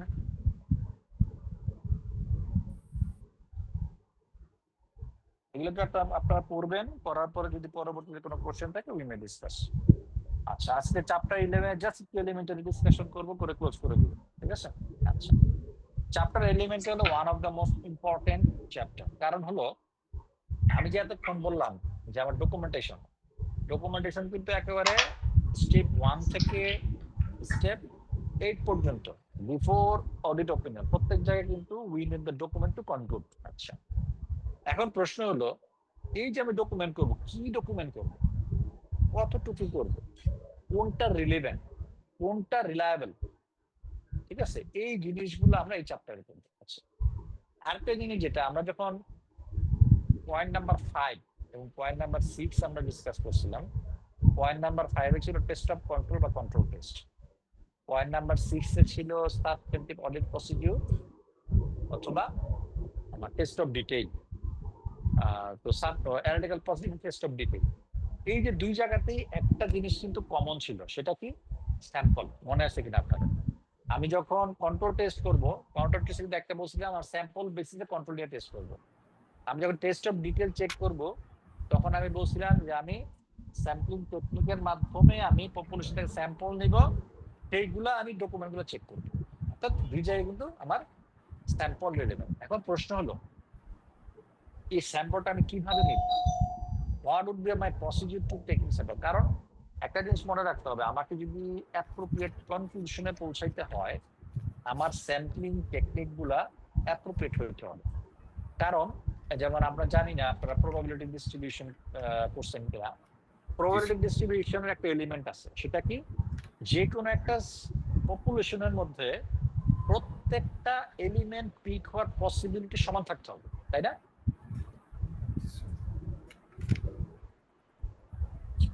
কারেক্ট? জি স্যার। প্রত্যেকটা এলিমেন্ট পিক হওয়ার no this is not permutation combination. Permutation combination অন্য জিনিস, প্রবাবিলিটি ডিস্ট্রিবিউশনের কথা বলতেছি আমি। এখানে যে কোনো একটা পপুলেশনে প্রত্যেকটা অ্যামাউন্ট বা প্রত্যেকটা ইউনিট পিক হওয়ার সম্ভাবনা সমান। যখন আপনি এই প্রবাবিলিটি ডিস্ট্রিবিউশনটাকে নিউট্রালাইজ করে স্যাম্পলিং করতে পারবেন, তখনই আপনি বলতে পারবেন আপনি যে স্যাম্পল যেটা সিলেকশন করছেন সেই স্যাম্পলটা হলো রিপ্রেজেন্টেটিভ। কারণ আপনার যদি কোনো জায়গায় রিপ্রেজেন্টেটিভ স্যাম্পল না হয় তাহলে কিন্তু আপনার কনক্লুশন বায়াসড হবে। আপনার যদি বায়াস স্যাম্পল হয়, যেমন পিক এন্ড চুজ স্যাম্পল যদি হয়, পিক এন্ড চুজ মানে মনে করেন আমার একটা পপুলেশন, এখানে 1 লক্ষ ইউনিট আছে। এখন আপনার মনে চাইছে এটা নিলেন, মনে চাইছে ওইটা নিলেন, মনে চাইছে 5 নাম্বার নিলেন, মনে চাইছে 99 নাম্বার নিলেন। নাই, আপনি যখন মনে চাইছেন, মনে আপনি স্বাভাবিক মানুষের মন কোনটা চায়, যেটা আমাদের ভেজাল কম। সিম্পল। আমি কোন জায়গায় যাইতে চাই, যেখানে আই ক্যান গো ইজিলি, কোন জিনিস পিক করতে চাই যেটা আমি সহজে পাইতে পারি। আপনি কি কোনো সময় চিন্তা করবেন যে যেমন আমরা কয়টা লোক চিন্তা করছি হিমালয়ের চূড়া জয় করবো, কারণ এটা কঠিন। আমি চিন্তা করি কি আমি টিএসসি দিকে গল্প এটা সহজ। তো একই জিনিস মনে করে যে আপনার এখানেও আপনার যদি পিক এন্ড চুজ অপশন দেওয়া হয়, তখন কিন্তু আপনি যে স্যাম্পলটা নেবেন that would not be representative, এবং যখন রিপ্রেজেন্টেটিভ হবে না আপনার audit opinion would be biased. এবং এই যেহেতু অডিট ওপিনিয়নটা বায়াসড হবে, সেই অডিট ওপিনিয়নের উপর বেস করে ইনভেস্টর ডিসিশন নেবে, সেই ইনভেস্টরের ডিসিশন হবে ভুল। আর যখনই এটা ভুল হবে তখনই it impacts the society at large. Okay sir এই স্যাম্পলিং এর ক্ষেত্রে মানে আমরা তো এখনো চ্যাপ্টারটা পড়ি না, কিন্তু আমার মাথায় জি। আসলো আর কি একটা কোয়েশ্চেন, যে এই যে স্যাম্পলিং বেসিসে আর কি আপনার অডিট করা হয়, তো কোন কোন ধরনের স্যাম্পলিং আর কি চুজ করা হয় এই অডিট করার সময়? আমরা দেখবো 4টা প্রসেস আছে, 4টা প্রসেসে করা হয়। এগুলো আমরা ডিটেইল আলোচনা যখন করবো তখন ক্লিয়ার করবো, এখন আমি বলতে যাচ্ছি না, ঠিক আছে? Okay sir. এখন আসি, এখানে আমি এভিডেন্স বলতে আন্ডারলাইন ডকুমেন্ট, সিম্পল। যেমন আমি একটা এভিডেন্সের এক্সাম্পল দিই, তাহলে ইজি হবে আপনাদের বুঝার জন্য। মনে করেন আপনি এসি পারচেস করছেন, আপনার অর্গানাইজেশন এয়ার কন্ডিশনার পারচেস করছেন। এখন আপনাকে এয়ার কন্ডিশনার পারচেস যে করছেন, এয়ার কন্ডিশনারের জন্য আপনার কি ডকুমেন্ট আপনি এভিডেন্স হতে পারে? ইনভয়েস আমার এভিডেন্স, আচ্ছা। গুডস রিসিভ নোট আমার এভিডেন্স, কারণ কি আমার এই প্রোডাক্টটা আমার কোম্পানিতে রিসিভ করা হয়েছে। তারপরে এইটার জন্য আপনি একটা আপনার কি বলে একজন মিস্ত্রি আনছে, মিস্ত্রি এটা লাগাইছেন, তাকে যা খরচ দিচ্ছে রিপেয়ার মেইনটেনেন্স, এটা কি এভিডেন্স হতে পারে। তারপরে আপনার এই এসিটা যে আপনার ফিক্সড আছে শিডিউলের মধ্যে আপনি ক্যাপচার করছেন একটা ফিক্সড একটা ট্র্যাকিং নাম্বার দিয়ে, এটা একটা এভিডেন্স। ক্লিয়ার? এভিডেন্স গুলো কি বুঝা যাচ্ছে? জি স্যার। ওকে জি স্যার। আচ্ছা, এখন আমি দেখি এখানে এভিডেন্সের প্রথম দুটো শব্দ বলছি, শব্দ দুটো very much important. Evidence must be, page number 227, page number 227। আচ্ছা, উপরে দেখেন একটা লাইন আছে, evidence must be sufficient and appropriate. এটা খুব ইম্পর্টেন্ট একটা শব্দ। What is sufficient, what is appropriate? Sir ওই যে আপনি যে বললেন যে মানে ট্রানজাকশন এসি আসছে, তো ইনভয়েসটা হচ্ছে সাফিসিয়েন্ট টু প্রুভ যে এটা ট্রানজাকশনটা হইছে। Correct, yes. আর ওইখানে যে অ্যামাউন্টটা দেওয়া আছে আর ইনভয়েসের যে অ্যামাউন্টটা, এটা যদি মিলে তাহলে এটা অ্যাপ্রোপ্রিয়েট। Appropriate, clear. আরো যদি আমি এখানে, তো আপনি বুঝেন এখানে অনেকে আছে যারা নতুন, তাদের জন্য আমি বলি সাফিসিয়েন্ট হলো লিমিট। লিমিট বলতে বোঝাচ্ছে আপনি কোথায় গিয়ে থামবেন, মানে কতটুক পর্যন্ত হইলে আপনি বলবেন this is enough to make a conclusion. আবার লাইনটা বলি, মানে কতটুকু পর্যন্ত গেলে আপনি নিজেকে স্যাটিসফাই করতে পারবেন this is enough for me to make a conclusion, this is sufficient. এটা ক্লিয়ার কিনা সবার কাছে? এটা কিন্তু পার্সন টু পার্সন ভ্যারি করবে। আমি যেমন কিছু লোক আছে খুঁতখুঁতে, যেমন মনে করেন অনেকে সূচিবাহী সমস্যা আছে। এখন মনে করেন আপনি একটা গ্লাস টেবিলের উপর রাখা আছে, আপনি আসছেন, আইসা আপনি বললেন যে তোমার গ্লাসটা খুব সুন্দর, গ্লাসটা ধরলেন, ধরার পরে রাখার পরে দেখলেন যে ওই লোকটা নিয়ে এই গ্লাসটা ধুচ্ছে, আপনি কিছু করছেন গ্লাসের মধ্যে? করেন নাই। তাহলে ওই লোকের জন্য এই ধোয়াটা হলো সাফিসিয়েন্ট, আর আপনার জন্য এটা ধরে রেখে দিচ্ছেন দিস ইজ সাফিসিয়েন্ট। তো আপনি যখন কোন একটা অডিট ইনফরমেশন, অডিট ডকুমেন্টেশন সেটাকে সাফিসিয়েন্ট বলবেন, you have to have the logic, you have to have the ground.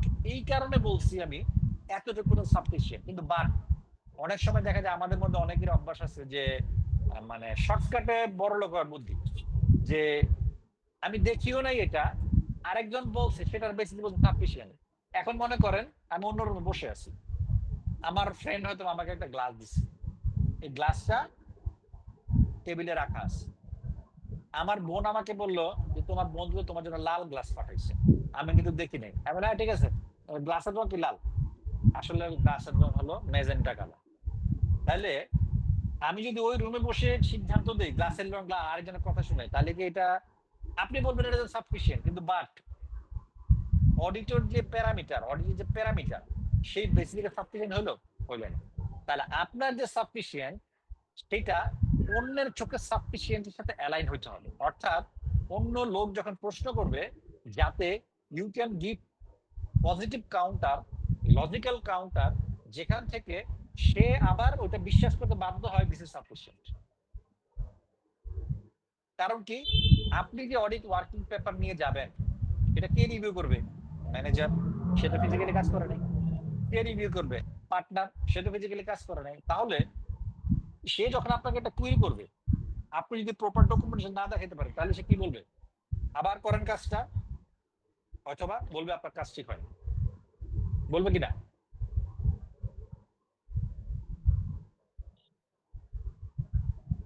আমার কথা শোনা যাচ্ছে ভাই? জি স্যার, শোনা যাচ্ছে। জি স্যার, বলবে। জি তাহলে স্যার। আমার সাফিসিয়েন্সির যে ডেফিনিশনটা, সেটা কিন্তু not only from my perspective, from the counter perspective, কেউ যাতে সাথে সাফিসিয়েন্ট, যদি সে বলে ইনসাফিসিয়েন্ট, তাহলে আপনার লজিকের সাথে সেটা অ্যালাইন হয়, দিস ইজ সাফিসিয়েন্ট। আর second was appropriate. Appropriate means true and factual, simple. অর্থাৎ যে ইনফরমেশনটা প্রেজেন্ট করা হচ্ছে দ্যাট মাস্ট বি ট্রু এবং ফ্যাক্ট বেসড। অর্থাৎ ফিকটিশিয়াস কোনো ইনফরমেশন অ্যাপ্রোপ্রিয়েট হতে পারে না। ফিকটিশিয়াস মানে কি? কল্পনা ভিত্তিক কোনো ইনফরমেশন। আপনি যে ইনফরমেশন নিয়ে কাজ করবেন, যেই এভিডেন্স নিয়ে কাজ করবেন, that must B fact based, based on any event. ঠিক আছে? তো জি কারো কোনো স্যার। কোয়েরি থাকলে বলেন। আচ্ছা স্যার, অডিট বলেন। কি অলওয়েজ হচ্ছে স্যাম্পলিং প্রসেসেই হয়? জি, স্যাম্পলিং বেসিসই হবে। অডিট অলওয়েজ কখনো স্যাম্পলিং। কি 100% মানে সবকিছু মানে ওকে, দেখার দরকার আচ্ছা, হয় না? এটার জন্য যেটা করবেন, যখন যে প্রশ্ন করছেন আপনারা পড়া দিয়ে দিচ্ছেন। পেজ নাম্বার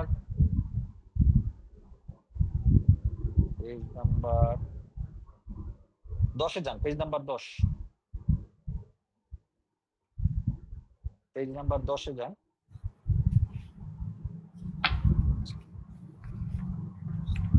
জি স্যার, গিয়েছে।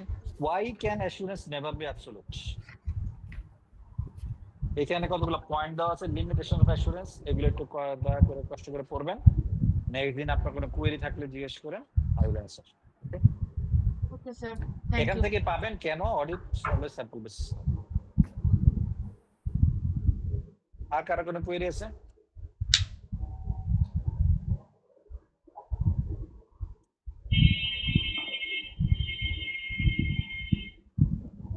তো কারো যদি কোনো কোয়েরি না থাকে তাহলে উই মে ক্লোজ টুডে। জি বলেন। টেকনিক্যাল রেফারেন্সের যেটা বললেন সেটা কোথায় পাবো? আইএস এর একটা শেয়ার করা হয়েছে না আপনার, is handbook 2022? G sir, share করা হয়েছে। ওখানে পাবেন, ওখানে আছে সব।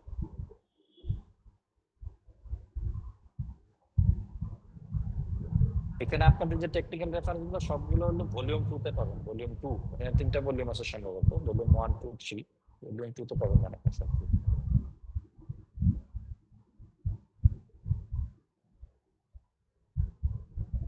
আর কার কোনো কোয়েরি? স্যার আইএস এর ওই 3টা বই থেকে কি আমাদের এই সার্টিফিকেট লেভেলে কোনো কোশ্চেন আসতে পারে? এটা তো একটা জটিল কোশ্চেন করলেন।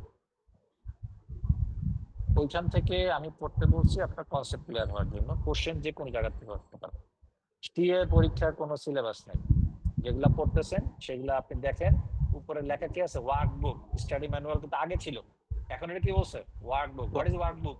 This is the guideline, this is not your syllabus. C এর কোনো সিলেবাস হয় না, সি এর হলো ওপেন এন্ডেড সিলেবাস। ক্লিয়ার? জি স্যার। যে টেকনিক্যাল রেফারেন্স গুলো এগুলো ভেরি অল্প, খুবই অল্প। তো I think you should read. Sir C এর তো নির্দিষ্ট কোনো তাহলে সিএ নেয়, তাহলে আমরা আসলে আপনারা বই কতটুকু পড়েন, কিভাবে ওয়ার্ক এখানে আপনাদের ওয়ার্কবুকের পুরোটা পড়বেন, পড়ার পরে রিলেটেড টেকনিক্যাল রেফারেন্স গুলো পড়বেন, শুধু রিলেভেন্ট সবগুলা। এখানে দেখবেন আপনি এই বইটা যেটা আছে এটা টেকনিক্যাল রেফারেন্স এটার অর্ধেক হবে, তো টেকনিক্যাল রেফারেন্স গুলো পড়বেন। আর হলো প্রিভিয়াস যদি কোনো কোশ্চেন পেয়ে থাকেন, আইসিডব্লিউ একটা ইয়া পাওয়া যায় আপনার, প্র্যাকটিক্যাল কি বলে প্র্যাকটিস গাইডলাইন পাওয়া যায়, 3টা বা 4টা কোশ্চেন থাকে মনে করেন, ওখানে প্রায় 200-250 কোশ্চেন পাবেন, ওগুলো পড়েন। I think it is okay to pass. কিন্তু বই ভালোভাবে পড়তে হবে। আমি যেভাবে ডিটেইল পড়াচ্ছি, আমার ডিটেইল পড়ানোর একটাই অবজেক্টিভ, যেটা আপনারা ডিটেইল বইটা পড়েন এবং কনসেপ্ট গুলো ক্লিয়ার থাকে। কনসেপ্ট ক্লিয়ার না থাকলে ভাই এগুলো কিন্তু পরীক্ষার হলে দেখবেন আকাশে বাতাসে উঠতেছে। এখানে মুখস্থ করে কিছু হবে না। অনেকে মনে করে যে অ্যাসুরেন্স থিওরি সাবজেক্ট মুখস্থ করে ফেলবে। আই থিঙ্ক আমার কথা শোনার পর মনে বুঝতে পারতেছেন যেটা মুখস্থ করার চেয়ে বোঝাটা কত জরুরি। এসিউন্সটা কঠিনই মনে হয়। আমার ক্লাস মানে মনে করার থাকে পরে কঠিন মনে হওয়ার কথা না, বলেন। না না ক্লাসের জন্য না স্যার, পড়তে গেলে মনে হচ্ছে যেন আপনি কঠিন আপনি তো কঠিন এখন তো আমরা রিলের যুগে বাস করি। রিলের যুগ বুঝি তো নাকি? মানে কোন জায়গায় আমরা 5 সেকেন্ডও থাকতে যাই না। সো ওই জায়গা থেকে একটু বাইরে আসতে হবে। আপনাকে একটু কষ্ট করে ধৈর্য ধরে বইটাতে পড়তে হবে, তাইলেই হবে। একবার না, আমি তো বলছি মিনিমাম 3 বার পড়া উচিত প্রত্যেকটা চ্যাপ্টার, মিনিমাম।